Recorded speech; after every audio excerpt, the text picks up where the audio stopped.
কুরবানির প্রচলন শুরু হয় কবে থেকে? সর্বপ্রথম আদম আলাইহিস সালামের দুই সন্তান হাবিল ও কাবিল কুরবানি শুরু করেছেন। ঈদের নামাজের পূর্বে কুরবানির পশু জবাই করে ফেললে কুরবানি হবে? হবে না।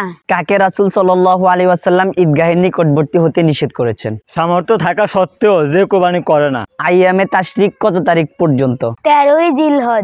কোন রোজার বিনিময়ে বিগত ও আগত এক বছরের গুনাহের কাফফারা আদায় হয়? আরাফাত দিনের রোজা। হজে কুরবানি করতে না পারলে হাজিগণ কি করবেন? রোজা রাখবেন। সঠিকভাবে হজ আদায় করতে পারলে হাজি কিসের ন্যায় বাড়ি ফিরে আসেন? সদ্য প্রসূত সন্তানের নাই।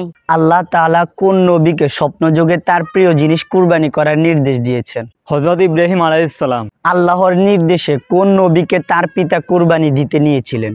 হযরত ইসমাঈল আলাইহিস সালাম। বিশ্বের সবচেয়ে বড় কুরবানির পশুর হাট বসে কোন দেশে? পাকিস্তানে। কুরবানির উদ্দেশ্যে পশু জবাই করা যাবে কয়দিন? ঈদের দিন ও পরের 2 দিন, মোট 3 দিন। কুরবানির পশুর বয়স কত থাকা বাধ্যতামূলক? ভেড়া, ছাগল, দুম্বা 1 বছর, গরু, মহিষ 2 বছর, উট 5 বছর। কোন পশুগুলো কুরবানি করা যাবে?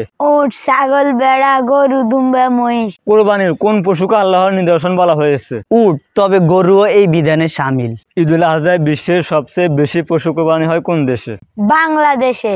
হজ কোন নবী ঘোষণা দিয়েছেন?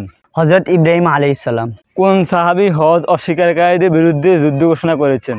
হযরত আবু বকর রাদিয়াল্লাহু তাআলা আনহু। কুরবানির পশু নির্বাচনে কোন দুটি বিষয়ে বিশেষভাবে লক্ষ্য করার কথা বলা হয়েছে? চোখ ও কান। ঈদুল আজহার দিনের সুন্নত কি? কুরবানির পরে খাওয়া। হজের মাস কয়টি? 3টি। মৃত ব্যক্তির তরফ থেকে কোরবানি করা জায়েজ? যাবে। নবী করিম সাল্লাল্লাহু আলাইহি ওয়াসাল্লামের ওফাতের পরে তার তরফ থেকে হযরত আলী রাদিয়াল্লাহু তাআলা আনহু কুরবানি করেছেন। অমুসলিমদেরকে কোরবানির গোশত দেওয়া যাবে কিনা? যাবে। এই ব্যাপারে ইসলামে কোনো নিষেধাজ্ঞা নেই। ঋণ করে কোরবানি করা যাবে? যাবে, যদি পরবর্তীতে ঋণ পরিশোধ করার ব্যবস্থা থাকে।